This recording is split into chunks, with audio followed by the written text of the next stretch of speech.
여러분 안녕하세요. 블랙입니다. 오늘은 나스닥 지수 차트와 함께 영상을 시작해 보겠습니다. 2020년 코로나 경제 위기가 터지자 연준은 제로금리와 무제한 양적 완화를 도입하면서 증시를 바닥에서 완전 꼭대기까지 끄집어 올려버렸습니다. 그렇지만 돈풀기의 부작용과 공급망 문제가 생기면서 인플레이션이 발생했죠.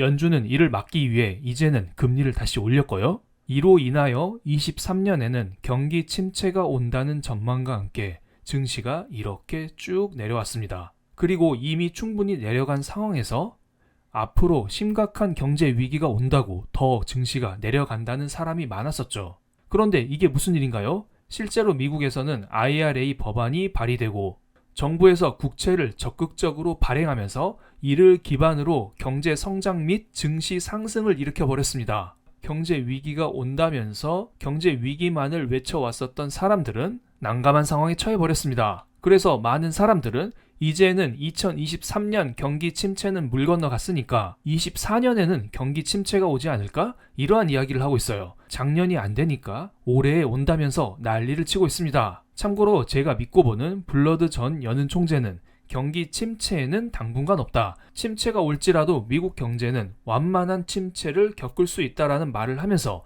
골디락스 장세를 예상하고 있습니다.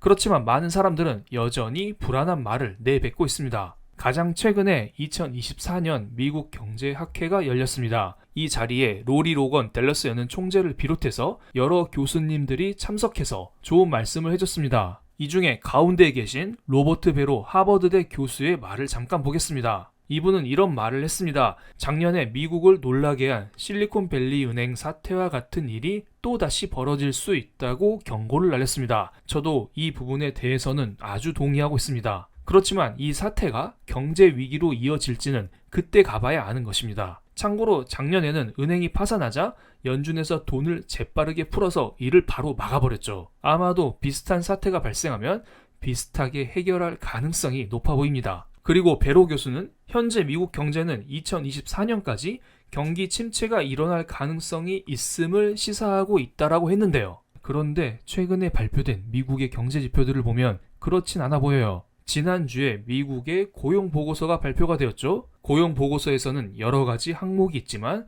대표적으로 미국의 비농업부문 고용지수, 실업률, 평균 시간당 임금 이것들이 발표가 됩니다. 그런데 이 수치가 매우 좋았습니다. 이전 수치 예측치보다는 대체적으로 좋게 나왔습니다. 이것들을 감안했을 때 미국은 경기 침체는커녕 여전히 경제가 좋다 이렇게 생각을 해도 될 것 같은데요. 그래서 제가 비농업부문 고용지수를 조금 더 세분화해서 살펴보겠습니다. 고용자 수를 발표할 때 이번 수치만 발표된 게 아니라 전월 수치를 수정할 수가 있습니다. 그런데 이번 보고서에 따르면 11월 고용자 수를 기존의 19만 9천 건에서 17만 3천 건으로 살짝 하향 수정시켰습니다. 지난번 발표 때 고용이 좋은 척하기 위해서 일부러 고용을 높게 발표했다는 것입니다. 그런데 원래 정부 발표는 늘 높게 발표하고 다음 달에 이전 수치를 슬쩍 낮게 낮춥니다. 원래 사람들은 막상 발표될 때 지표를 중요시 여기지 이전 달의 수정치는 크게 중요하게 보지 않기 때문이죠.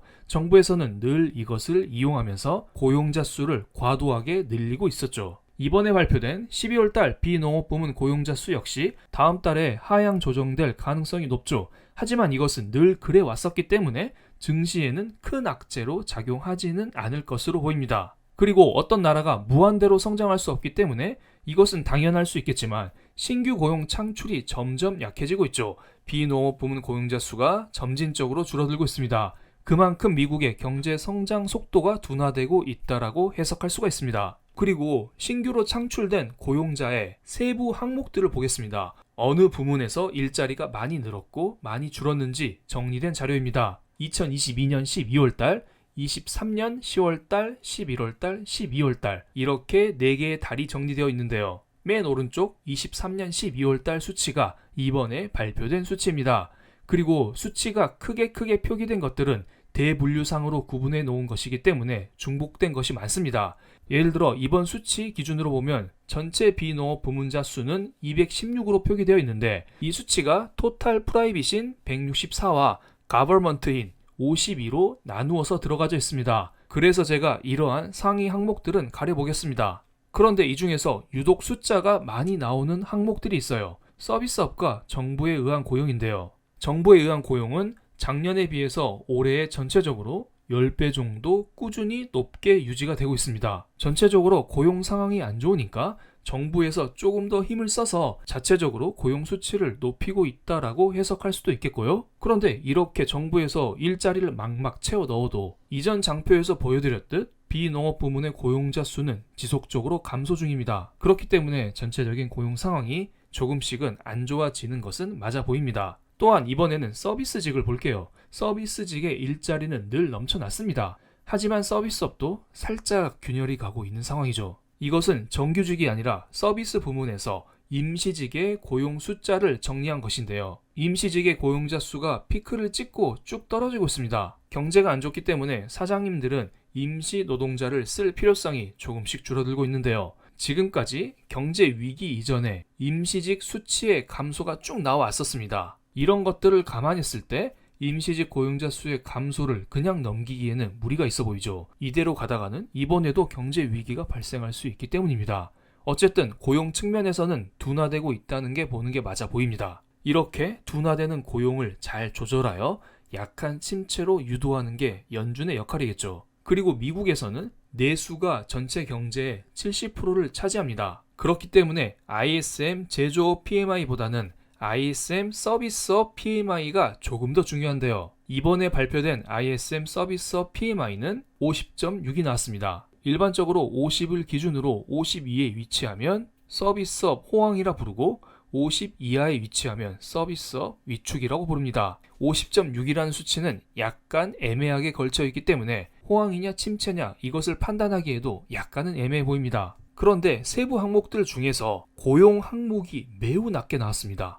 조금 전에 보여드린 임시직의 감소와 연결되어 있는 것일까요? 제가 세부 항목 중 고용이 이렇게 급속도로 위축된 것에 깜짝 놀라서 조금 더 세부적인 자료를 한번 찾아봤는데요. 지금의 ISM 서비스업 PMI에서 고용 항목이 이렇게까지 떨어진 적이 최근에는 없었죠. 역사적으로 이 부분까지 떨어진 경우에는 늘 경제 위기가 왔었습니다. 2001년 IT 버블, 2008년 서프라임 경제 위기, 2020년 코로나 경제 위기, 그때 이후 네 번째로 겪는 고용 지수의 폭락입니다. 그렇기 때문에 지금의 경제 지표가 마냥 좋다 이렇게 말하기에는 무리가 있어 보여요. 그래서 파월 연준 의장도 이것을 매우 잘 알고 12월 연준 회의에서 금리 인하할 수 있다. 이것을 살짝 흘린 게 아닌가 이런 생각이 들기도 합니다. 그래서 앞서 설명드렸듯 침체가 오고 있긴 오고 있나 봅니다. 그래서 연준에서도 금리 인하로 이것을 맞서 싸울 생각을 하고 있는 것이고요. 물론 현재에는 물가가 여전히 높습니다. 물가가 잡히고 있다고는 하지만 다시 한번 물가가 고개를 들고 있죠. 그래서 연준도 대놓고 금리를 내린다?